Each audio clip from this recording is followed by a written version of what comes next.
jamais.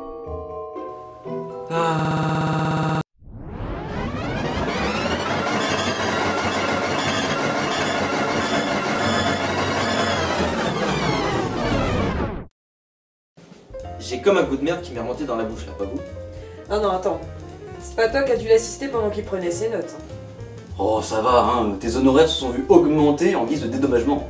Certes. Attends là, les guettes c'est aussi des couilles dans leur armure? Non, ce sont des droïdes. Et les cariens? Rien à voir. Quand même des droïdes. En fait, c'est des espèces de libellules. T'as pas faux. Ouais. Voilà, ils ont un système immunitaire si faible qu'ils vivent continuellement dans leur combinaison. Concrètement, ils font tout comme nous, sauf qu'assister à un accouplement de quariens qui ont retiré leur armure, c'est un peu comme observer deux Atrian Monk en train de copuler. Les garçons! Restez sérieux 5 minutes, s'il vous plaît. Vous êtes en train de perturber le public, là. Désolé. Parce que moi, il y a un personnage qui m'interpelle. Lequel? Idea. Ah oui, ouais. Ah oui, c'est vrai que c'est intéressant. Une intelligence artificielle qui prend corps dans un androïde, qui ressent des émotions humaines et qui tombe amoureuse d'un gars qui a la maladie des os de verre. Ouais, c'est vrai que ça interpelle. Alors moi ce qui m'interpelle plus encore que ça, c'est quand même les Asari. Ah bah tu sais quoi, ça tombe bien. Oui. Parce qu'on va parler d'IDEA. Oh. Au début, IDEA n'est qu'une intelligence artificielle liée au vaisseau Normandie.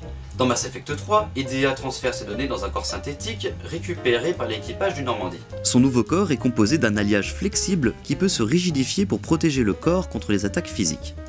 Pour tout dire, elle a fait évoluer son intelligence artificielle jusqu'à développer de véritables sentiments d'être organique, tout ça grâce au contact avec les humains. Et elle a notamment appris des choses grâce à Internet. C'est vrai que c'est riche d'enseignements. Je suis sûr que c'est Joker qui lui a envoyé les liens de ses vidéos préférées. Précisément. Par ailleurs, Joker souffrant de la maladie des os de verre, Merci, les parents hippies qui refusent les avancées de la science. IDEA se meut. Bref, Idea se meut, tel un serpent humanoïde sexy durant la pénétration, mais elle a une bride qui fait qu'en arrivant à la base du pénis, le corps de la demoiselle stoppe net son mouvement pour ne pas briser le bassin de son compagnon.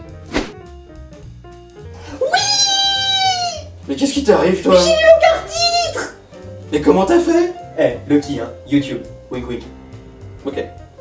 Mais qu'est-ce qui te fait fantasmer comme ça sur les Asari?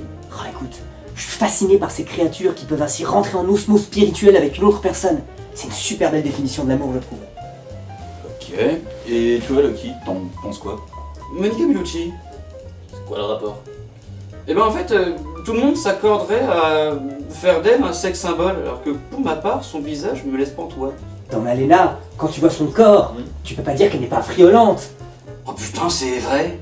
Ses seins, ses hanches, ce cul, enfin, comme Kate Winslet dans Titanic. Salma Hayek. Oh, Nathalie Portman. Dita Von Teese. oh putain la vache. Bon, Scarlett Johansson. Keira Knightley.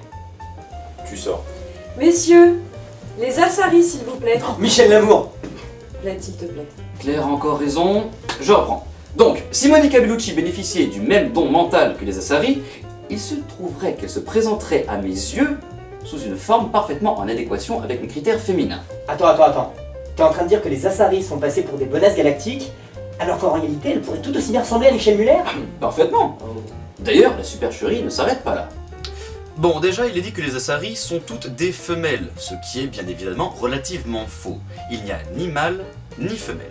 Un sexe étrange pour des créatures à l'allure féminine. Elles se reproduisent bien évidemment entre elles, mais elles peuvent tout aussi bien se reproduire avec n'importe quelle espèce. Et cela donnera toujours une Asari, car le père ne sert qu'à obtenir un schéma de conception pour le code génétique du futur bambin. L'acte sexuel des Asari s'appelle fusion.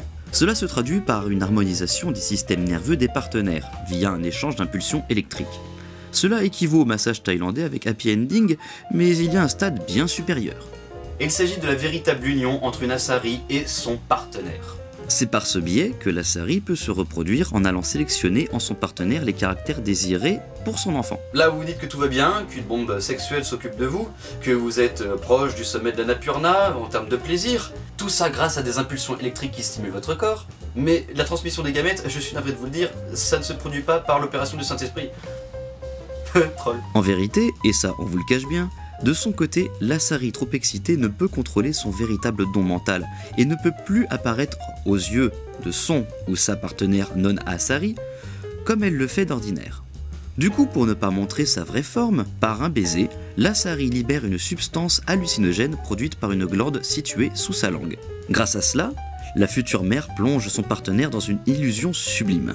Pendant ce temps, à Veracruz, l'Asari va chercher manuellement une trompe qu'elle extrait de son vagin en retournant ce qu'on pourrait appeler col de l'utérus, comme une chaussette.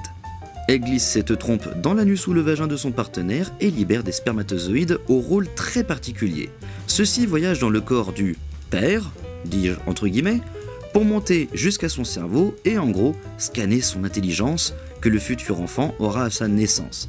Les spermatozoïdes reviennent à l'envoyeur pour démarrer le processus miraculeux de la vie, laissant l'Asari dans un état d'extase totale. Je ressens comme une petite déception là. Tu m'étonnes que je sois du côté de Cypher dans Matrix. J'ai perdu toutes mes illusions, toute ma joie et mon bonheur. Oh mon dieu, mais qu'est-ce que j'ai fait Conan, Shield, venez à moi, mes fidèles lutins de Noël. Oui, chef. C'est pas mon chef, lui. Ah, vous êtes là. Vite, amenez du plaisir pour Vled, c'est urgent.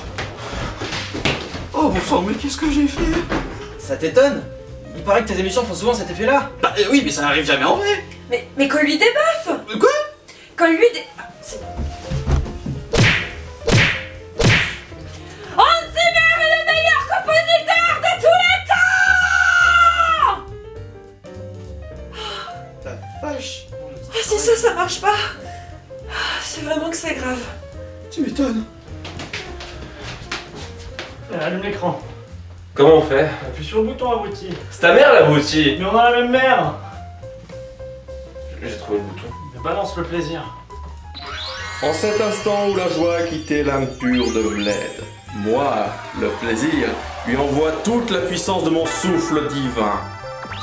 Puisses-tu te réveiller dans le plaisir?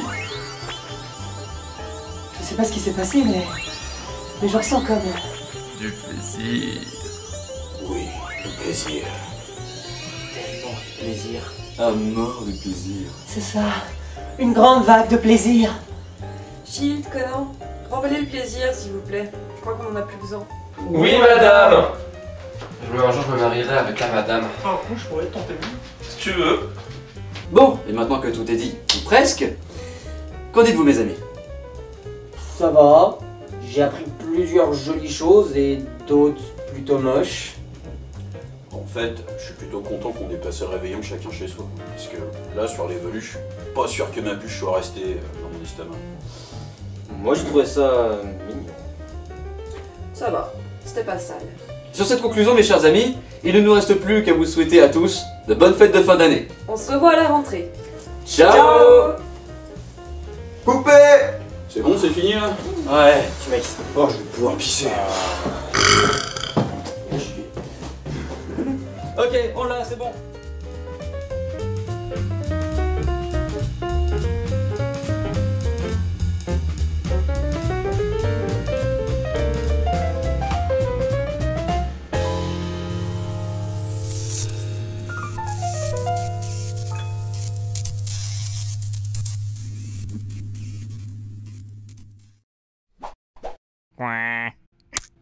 Jamais.